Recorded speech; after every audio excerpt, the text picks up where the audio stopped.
that's what Imam Ali wanted. So this is one example from the Prophet, how he treated non-Muslims, and there are many others. For example, even Imam Ali. Imam Ali was fighting Amr ibn Abdul Wud in battle, a very strong Jewish warrior. And at one point in the fight, he had the upper hand on him, was just about ready to strike him. And Amr ibn Abdul Wud spat in his face, and Imam Ali threw his sword down and refused to kill him. People would ask, well, why is this? Why didn't he just, kill him and that's it? Imam Ali alayhi salam said, when he spat in my face, I became angry, and then I was no longer fighting for Allah, but just to avenge my own pride. So he refused to kill him until he calmed down, and once he had, then he would fight him again. Now, can we say that we would be like this? I was just driving here tonight, and I was cut off by another car. And just for a second, I was angry. This Imam Ali is fighting a man face to face. The man spits in his face, and he has this much power to hold himself back. Imam Ali alayhi salam used to say that the strong person is not somebody who is physically strong. The strong person is the one that can control his anger. If you can control your anger, you are a very strong person. Same thing. One time, the Prophet ﷺ, he was walking, and back during the Prophet's time in Arabia, they didn't have gyms, like we have today. So they would train with rocks, big boulders. They would lift them up and throw them to see who was the strongest. One time, the Prophet, he was walking, and these men, they asked the Prophet, come and watch us see who is the strongest. And one man, he threw a rock, and the other man threw another rock. And one man threw it further than the other. And he said, who is stronger? The Prophet said, neither. He said, what do you mean? I threw this huge rock. Look how far it went. He said, the one who is the strongest is the one that can control his own desires, his anger, and things that he wants. So this is how you should interact. How you should interact with them. And Imam Ali was killed. He was killed while he was praying. He was killed while he was praying by Abdurrahman ibn Muljam. He was hit in his head by a poisoned sword.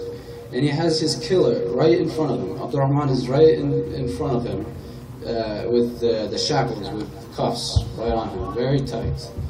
And what does Imam Ali say? Does Imam Ali say, abuse him, do this to him, hit him, whatever? No, he doesn't say that. His own killer, he says, loosen the cuffs. Imam Ali he was hit in the head with a sword, and he's telling the very person who did this to him to have mercy on him. He even offered him milk. And Imam Ali says to Abdurrahman ibn Muljam, was I not fair to you? Did I not treat you well? Did I wrong you in any way? And Abdurrahman ibn Muljam could not say anything. So these are even Muslims. These are Muslims within their own community that he treated very well. Imam Ali faced over 3-4 civil wars. And every time he faced civil war, he tried the best way to find another way of fighting. These are our examples. And some people, they'll say, these are imams. They don't make mistakes. How can I do, for example, Imam Ali giving his own killer milk? Some people will say, I can't do that. I'm not an imam. I can't have this much compassion. I can't be this merciful. Then what are the imams to us if they are not our best example? What are they to us if we cannot act as they did? Of course you cannot be like the imam, but you are supposed to follow the imam. You are supposed to get as close as you can to them. The imams did not just do these things for us to talk about them. They did them for us to do our best, to treat people with mercy, to treat people with humiliation, not just to talk about it. Imam Ali also said that your aim should be to understand, not to talk about it. So Islam is a religion of practice, not a religion of preaching. Even people, when they heard about Imam Ali's death, he was killed in the mosque. People in Syria, they used to say, Imam Ali prayed. Astaghfirullah. They didn't even know that Imam Ali prayed. This is the same man who, when there was an arrow in his leg, they were asking, how are we going to get the arrow out of Imam Ali's leg without him feeling pain? They say, wait until he was praying, because Imam Ali, when he is praying, he is so connected with Allah, he's so focused that they pull it out and he didn't even feel it. This is the same man, when he was fighting in the battle in Safin, he's looking at the sky, in the middle of the battlefield, he's looking at the sky. Why? Because of prayer. This is the same man who, while he was praying, gave charity to someone who was begging. This is the same man who left this world saying, As-salah, as-salah. All prayers, all prayers. And some people don't, even Muslims, don't even know that prayer was so important to Imam Ali. So it is, we have to explain this. We have to tell people about Imam Ali, البيت, and everybody else, especially non-Muslims. I was just talking with a Christian the other day, and they were telling me, oh, I know this Muslim, he does such and such, how is that right? I told him, did you read the Quran? Does it say that in the Quran? What this guy did, is this in the Quran? They said, I don't know, I've never read the Quran. I said, well, there you go.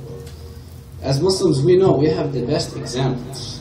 Prophet ﷺ is the best example for us. Imam Ali, alayhi salam, is a great example for us. These people, they don't know about that. Some maybe they do, but a lot of them they don't know. So they use us as examples. So that's why it's important when you interact with a Christian, when you interact with a Jew, or when you interact with an atheist, you speak to them with a soft voice. Even Imam Ali alayhi salam, he used to say, speak to them with soft voice. In the Quran it even says that. Allah told Prophet Musa, when you go speak to Pharaoh, to speak to him with a soft voice. This is a man that did not care about religion. That was did very bad things to other people. He still said, speak to him with a soft voice. Be compassionate to him. This is how we must be with everybody. With everybody.